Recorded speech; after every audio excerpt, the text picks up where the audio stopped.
ડેડિયાપાડા તાલુકા મથકે express ST bus તથા 15 ton vehicle વાહન વ્યવહાર ચાલુ રાખવા બાબતે કોંગ્રેસ સમિતિ દ્વારા પ્રાંત અધિકારીને આવેદન પાઠવાયું. આજરોજ તારીખ 2/7/2025ના રોજ બપોરે 2 વાગે મળતી જાણકારી મુજબ ડેડિયાપાડા તાલુકા કોંગ્રેસ સમિતિ દ્વારા નર્મદા જિલ્લા કલેક્ટરના જાહેરનામા પ્રમાણે ડેડિયાપાડાથી નેત્રંગ તથા સાગબારા આવતી ગુડ્સ વ્હીકલ બંધ હોવાથી ડેડિયાપાડા આવનાર રોજિંદા વાહન વ્યવહાર જેવા કે સ્કૂલના વિદ્યાર્થીઓ, નોકરિયાતમાં અપડાઉન કરતા કર્મચારીઓ તથા અન્ય જીવન જરૂરી ચીજવસ્તુઓ સમયસર પહોંચી શકતી નથી, જેથી નોકરિયાત, અભ્યાસ, ધંધા રોજગાર ઉપર ખૂબ માઠી અસર પડી છે.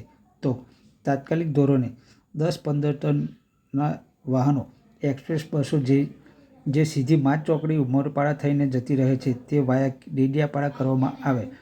10 અને 15 ટન ગુડ્સ વાહનો ચલાવવા દેવામાં આવે. જો તેમ કરવામાં નહીં આવે તો દિન 10માં રસ્તા રોકો આંદોલન કરી ઉગ્ર દેખાવો કરવામાં આવશે, જેથી તાત્કાલિક ચાલુ કરવામાં આવે તેવી માંગ કરવામાં આવી છે.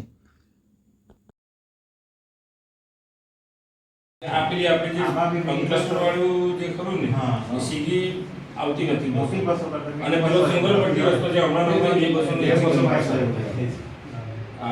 સંપૂર્ણ ચોકડી પર બી એક્સિડન્ટ અવારનવાર કે લોડિંગ ટ્રકો વાળા જોતા નથી.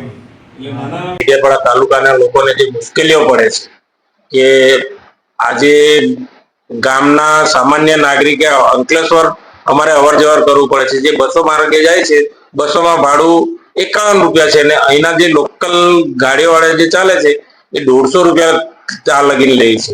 તો લોકોને એટલી મુશ્કેલીઓ પડે છે. એ બાબતે અમે પ્રાંત સાહેબને ધ્યાન દોરવા ગયા અને અમારી માંગ એવી હતી કે જે લોકોને અહીં સામાન મોંઘા ભાવે મળે. ફરીને આવે છે ઉમરપાડા, ફરીને જે 15 ટનના ગુડ્સ કેરેજના વાહનો છે એ ફરીને આવે છે, જેથી અહીં ભાવ વધારો પણ જોવા મળ્યો છે.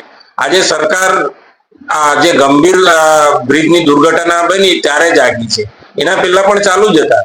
તો અમારે માંગ એવી છે કે જે 15 ટનથી અંડરગ્રાઉન્ડ લોડ હોય એમને વાહનો આવવા દે, જેથી અહીંના વેપારીઓને બી મુશ્કેલીઓ ના પડે, લોકોને આજીવિકા માટે મુશ્કેલીઓ ના પડે અને અહીંથી અવર જવર કરવા માટે જે બસની અમે માંગણી કરીએ છીએ કે બસ ચાલુ કરે. કારણ કે અહીં લોકોને આજે રોજગારી નથી અને લોકો ચૂસાય છે, કેમ કે ભાડા 51 રૂપિયાના બદલે 150 રૂપિયા આપીને ભાડા અંકલેશ્વર જવા માટે મજબૂર બને છે. એવી જ રીતે સેલંબા થી પણ લોકો મુશ્કેલીઓ વેઠવી પડે છે. તો અમારી માંગ એવી છે કે 10 દિનમાં જો આ ચાલુ કરવામાં નહીં આવે, અમે જે આવેદન આપ્યું છે એ બાબતે, તો ગાંધી ચિંધ્યા માર્ગે અમે આ પ્રોગ્રામ અમે આગળ વધાવીશું અને સરકારની આંખો ખોલીશું.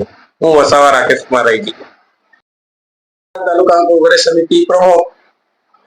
આજ રોજ અમે મહેરબાન પ્રાંત સાહેબ શ્રીને ડેડિયાપાડા તાલુકાના કોંગ્રેસ સમિતિના આગેવાનો અને હોદ્દેદારોએ મળી જે મહેરબાન કલેક્ટર સાહેબ શ્રી નર્મદાએ જાહેરનામું બહાર પાડેલ છે કે નેત્રંગથી ડેડિયાપાડા આવતા માર્ગ પર બ્રિજ જર્જરિત હાલત હોય, જેથી વાહન વ્યવહાર બાયપાસ કરવામાં આવેલ છે. તો ડેડિયાપાડાની જાહેર જનતાને તથા રોજિંદા વ્યવહાર કરનાર કર્મચારીઓ, વિદ્યાર્થીઓને પારાવાર મુશ્કેલીઓ પડે છે, જેથી અમે કોંગ્રેસ સમિતિ મારફત મહેરબાન પ્રાંત અધિકારી સાહેબને વિનંતી કરી છે કે આ રોડ પર 15 ટનથી વધુ વાહનોની અવરજવર કરવા દેવામાં આવે. જે એક્સપ્રેસ બસો નેત્રંગ થી ડેડિયાપાડા અને સેલંબા સુધી જવા દેવામાં આવે, જેથી વિદ્યાર્થીઓ, અપડાઉન કરતા કર્મચારીઓ અને રોજિંદા કામકાજમાં આવનાર જનતાને મુશ્કેલીનો સામનો કરવો નહીં પડે.